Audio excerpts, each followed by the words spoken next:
Estamos nuevamente con Javier Alonso de Belaunde, experto en Derecho Constitucional, columnista además en el diario Perú 21. Javier Alonso, ¿cómo estás? ¿Qué tal, César? Un gusto estar acá en tu espacio nuevamente. Siempre es un placer recibirte. Bueno, tenemos que hablar sobre la protesta. En estos últimos días, alrededor de los debates sobre la criminalización o no de las movilizaciones recientes, se ha venido diciendo en nuestro medio que el Tribunal Constitucional ha admitido o reconocido la protesta como un derecho, pero tal vez esto requiere precisiones. Javier Alonso, ¿dónde ves tú el estado actual de los debates sobre la protesta en términos constitucionales? Sí, bueno, es un debate muy importante, como lo hemos visto a raíz de las protestas que hemos tenido, tanto por la crisis, digamos, ocasionada por la vacancia, pero también a raíz del paro agrario, ¿no? Esta es una historia que en el país, según cifras de la Defensoría, viene dejando ya más de 291 muertos desde el 2006 y más de 5.000 heridos, ¿no? Entonces, en realidad es un tema al cual le debemos prestar mucho interés y mucha atención. Tú mencionas la sentencia del Tribunal Constitucional. Efectivamente, en junio apareció una sentencia del Tribunal Constitucional vinculada a esta problemática, ¿no? Al derecho a la protesta, a su reconocimiento o que implique que no. Este es un caso, en realidad, que podría ser descrito como una oportunidad perdida, porque la sentencia del tribunal, si bien tiene alcances interesantes e importantes que seguramente serán materia de discusión jurídica y podrá tener relevancia para el futuro, en realidad no sienta criterios claros sobre el tema que nos convoca, sobre el derecho a la protesta. Por decirlo en términos más claros, tenemos que ubicarnos. Este es un proceso de inconstitucionalidad. La ley orgánica del Tribunal Constitucional ordena que para declarar fundada una demanda de inconstitucionalidad, tú necesitas 5 votos. No basta mayoría, sino que necesitas 5 votos. En esta sentencia, nada tiene 5 votos. Y eso incluso permitiría dudar que sea en sí mismo una sentencia, ¿no? Aparentemente lo que hemos venido hablando es de la expresión de votos de dos o quizás tres de los concurrentes a esa sesión, ¿no? El señor Ramos con Ledesma, el texto, creo que es el único que tiene dos firmas, y el señor Eloy Espinosa, que va en la misma dirección hacia el reconocimiento, pero que denuncia falta de rigurosidad en el contenido y falta de completitud. Ahora, ¿te parece que Sí, te anoto para simplemente en beneficio de la precisión. La sentencia básicamente tiene dos temas, ¿no? El tema concreto del proceso, es decir, el artículo del Código Penal, como ha sido modificado, el delito de extorsión, ¿es inconstitucional o no es inconstitucional? Ese es un tema. Y el otro tema es, ¿reconocemos o no reconocemos el derecho a la protesta? Y en las dos discusiones, ninguna de las posiciones tiene 5 votos. Entonces tú tienes en la primera, sobre el tema de fondo, sobre si el delito de extorsión es o no inconstitucional, tú tienes que Sardón votó por la improcedencia, Ramos y Ledesma votaron porque sea infundado, y Blume, Ferrero, Espinosa, Saldaña y Miranda votaron porque sea fundado. 4 votos, no llegaron a 5, ¿no? Y en el tema del derecho a la protesta, tú tienes que para Sardón, Ferrero y Blume, ese derecho no existe, ¿no? Así de claro, lo dicen ellos. Más bien ellos consideran que el derecho a criticar es parte de la libertad de expresión, ¿no? Pero no tiene una autonomía ni ¿cómo decir?, una definición más allá de lo que podría ser una crítica como parte del derecho a la libertad de expresión. Luego tienes a los magistrados Ramos y Espinosa Saldaña, que dicen que sí existe el derecho a la protesta, pero que en realidad este derecho deberíamos derivarlo de otros derechos, ¿no? Es un derecho implícito en el contenido de otros derechos. A esta posición quizás podemos sumarla el magistrado Miranda, que no es tan clara, ¿no? Pero podríamos decir que tácitamente, al haber asumido la jurisprudencia del sistema interamericano, él está en esta línea. Es un derecho implícito en libertad de expresión, en reunión, en participación, ¿no? Y luego tienes la posición única de la magistrada Ledesma, que dice, en realidad estamos ante un derecho autónomo. Acá tenemos que reconocerlo por el artículo 3 de la Constitución, que nos ha permitido en el pasado reconocer el derecho al agua o el derecho a la verdad, ¿no? Entonces tenemos casi, apenas, un pie de entrada para quizás reconocer que el debate tiene espacio constitucional, pero no una declaración material sobre la entidad del derecho, ¿no? Si esa es la situación, Javier Alonso, bueno, no es ¿la encuentras arreglada al estado de cuestión en el sistema interamericano? ¿Es el modo en que están las cosas así de iniciales? No, de hecho no. Como si el tribunal estuviese tarde, por decirlo de alguna forma, ¿no? El tribunal ha tenido tres vistazos al derecho a la protesta en su historia, ¿no? Hay una primera sentencia del año 2000, la tengo por acá, 2005, muy buena, muy bien planteada, que yo considero que sigue siendo el referente principal sobre este tema, que es una sentencia firmada por los magistrados Álvaro Orlandini, González Ojeda y Landa. Es el famoso proceso de la CGTP, ¿no? Por el uso de la Plaza San Martín y por la posibilidad de protestar en el centro de Lima. Ahí el tribunal, si bien no se refiere al derecho a la protesta como tal, hace un desarrollo muy interesante del derecho a la reunión. Luego pasan los años y hay un segundo momento que es a raíz de los decretos legislativos del Tratado de Libre Comercio, que suscitaron una serie de demandas por exceso de las facultades delegadas, por temas de fondo, ¿no? Y hay un tema sobre, de nuevo, el delito de extorsión y el derecho que tienen a protestar los funcionarios públicos. En la sentencia sobre el tema, que está firmada por Mesía, Vergara, Calle, Eto y Álvarez, más bien el tema no aparece, no se desarrolla el tema del derecho a la protesta, no se entra por ahí, se entra más bien por los principios penales. Pero en su voto singular, Eto desarrolla por primera vez el derecho a la protesta como tal. Esto es una sentencia del año 2010, ¿no?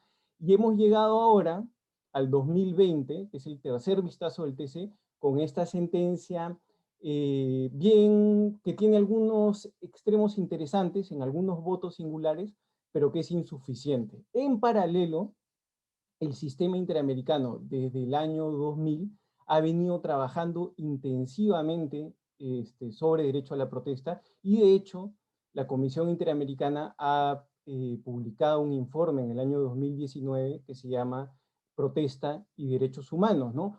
¿Por qué esto es importante? ¿Por qué tenemos que mirar al sistema interamericano?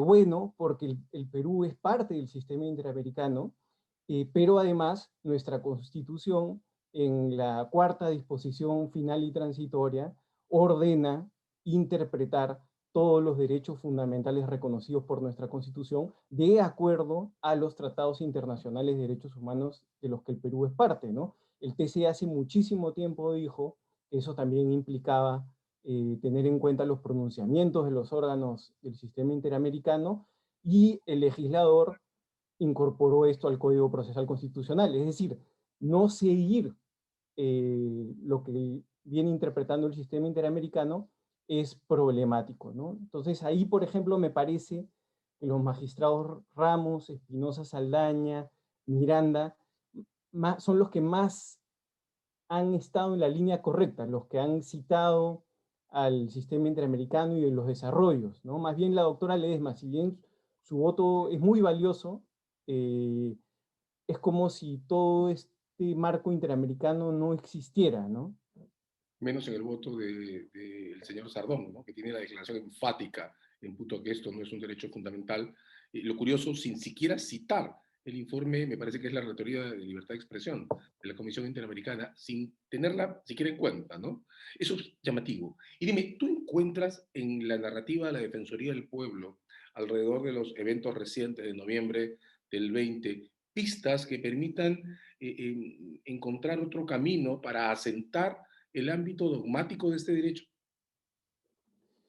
Sí, o sea, yo pienso que en realidad el camino correcto y práctico para definir este derecho es el trazado por el sistema interamericano, ¿no? Es decir, extrapolemos este derecho, porque la protesta es un entorno, un contexto especial, extrapolémoslo de otros derechos. Eso tiene un beneficio muy concreto, que es las jurisprudencias y los desarrollos de esos derechos nos sirven para el contexto de protesta. Por ejemplo, cerrar una plaza será un caso de censura, y la censura previa está prohibida, ¿no es cierto? Ya sabemos que está prohibida, ya hay una jurisprudencia muy consolidada sobre libertad de expresión que nos dice que la censura previa está prohibida. Por ejemplo, ¿no? Los desarrollos de los principios de uso de la fuerza, ¿no?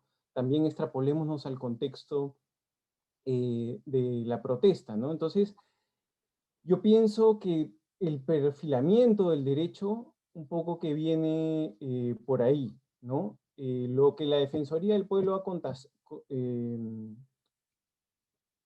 ha encontrado en las últimas marchas, donde ellos además han sido víctimas de la represión policial, como ha quedado filmado, es justamente los problemas de que en el Perú aún no se entienda que estamos ante un derecho, ante un elemento esencial de la democracia, y más bien se siga pensando que estamos ante un desorden que debe ser controlado y acallado en todos los casos y a todo riesgo, ¿no? Y acá se pierde de vista algo clave, ¿no? Y es que el orden que nuestra Constitución consagra no es el orden autoritario. El orden que nuestra Constitución consagra es el orden democrático, ¿no? Y eso tiene una exigencia muy importante, sobre todo en la capacidad de participación de sectores de la población que están excluidos y no tienen acceso a los medios, ¿no?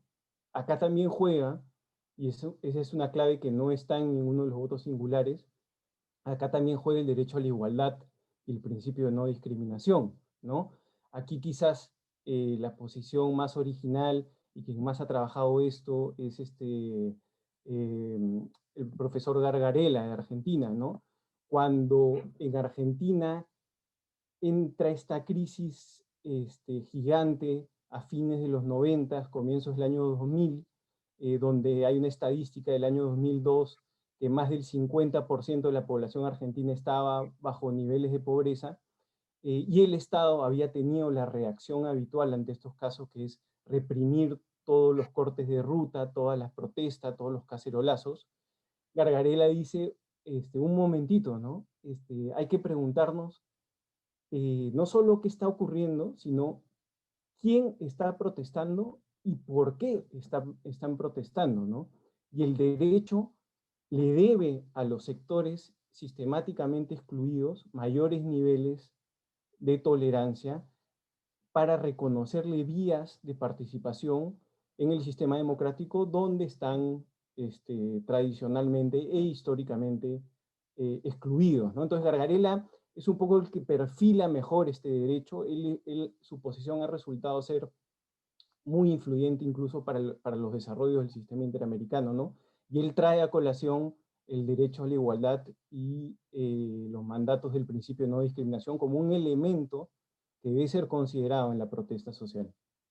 Con lo que pasamos de un eje de algo o de un algo que hay que reprimir a un algo que hay que proteger, ¿no? Y el reconocimiento de un otro, una otra, la ciudadanía como actor de ese derecho, y eso tendría que cambiar la mirada. Ahora, Miranda, en su voto, Javier Alonso, se quejaba mucho, sin embargo, hay una frase explícita de la incertidumbre que provoca la falta de especificación de límites en el ejercicio del derecho, ¿no? De varias maneras, cuando pensamos en la protesta como derecho, quienes estamos alineados en defenderlo, estamos pensando en las jornadas del 14 de noviembre. Pero no necesariamente todos y todas los que reconocemos el derecho estamos pensando en la toma de una carretera, como la de la Panamericana Sur o Norte, ¿no? ¿Cómo perfilamos, Javier Alonso, el entorno práctico de este derecho? ¿Qué cosa es lo que hay que proteger y cómo podríamos encontrar pistas para definir, en términos incluso de procedimientos prácticos, cuáles son los bordes que no deben ser traspasados? ¿Cómo miras tú el desarrollo práctico de esta área de reconocimiento? Sí, tu pregunta es muy buena, César. Un aspecto que hay que tener presente, ¿no? Y que no es una forma, digamos, de rehuir a la pregunta en modo alguno, es que la justicia constitucional es una justicia de caso concreto, ¿no? Entonces, hacer un señalamiento práctico que nos sea útil para definir en abstracto situaciones y límites y dejar cosas por fuera del derecho y otras no, va a fracasar, va a fracasar. Pero sí tenemos algunos principios, algunos lineamientos que debemos seguir, ¿no? Partiendo de esta idea de encontrar a la protesta desde otros derechos, el derecho a la participación, que esto es esencial para la democracia, y siendo esencial para la democracia que hay ciertas conductas que no son admisibles.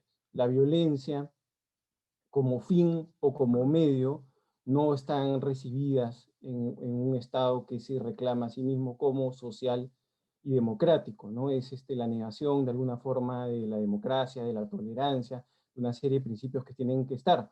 Ahora, no hay que confundir violencia con desorden. Esa es una distinción muy importante que este derecho nos plantea, ¿no? El derecho a la protesta es un derecho que en su contenido esencial lleva explícita la capacidad de generar molestias, ¿no? Es un derecho que genera molestias, es un derecho que altera la vida cotidiana. Eso es parte del derecho y se entiende porque justamente son mensajes de reclamo, de reivindicación de derechos, de protesta, de cuestionamiento, que tienen que tener efecto, ¿no? Si, digamos, si regulamos el derecho, si lo creamos de una forma en la cual no genere molestias, estamos anulando el derecho, ¿no? O sea, si tienes que ir a protestar a un descampado donde no hay nada, digamos, básicamente te están diciendo no tienes el derecho, ¿no? Entonces, en general, el Tribunal Europeo de Derechos Humanos, el sistema interamericano, el Poder Judicial y esta sentencia que yo cité antigua de la Plaza San Martín, reconocen que es un derecho que puede alterar el tránsito por horas, que puede afectarnos en cierta medida y que es un costo necesario de vivir en sociedad, en una sociedad donde todos podamos tener algo que decir al respecto, ¿no? Entonces va a haber un perfilamiento del derecho por caso concreto, además porque las protestas, el repertorio de las protestas es riquísimo, va creciendo, los jóvenes lo renuevan constantemente, pero tenemos algunos principios esenciales, ¿no? Uso de la fuerza, sí, pero solo de forma justificada, proporcional, razonable. Armas letales casi nunca van a estar justificadas. Las armas no letales, que en realidad son armas menos letales, necesitan una regulación, necesitan un uso.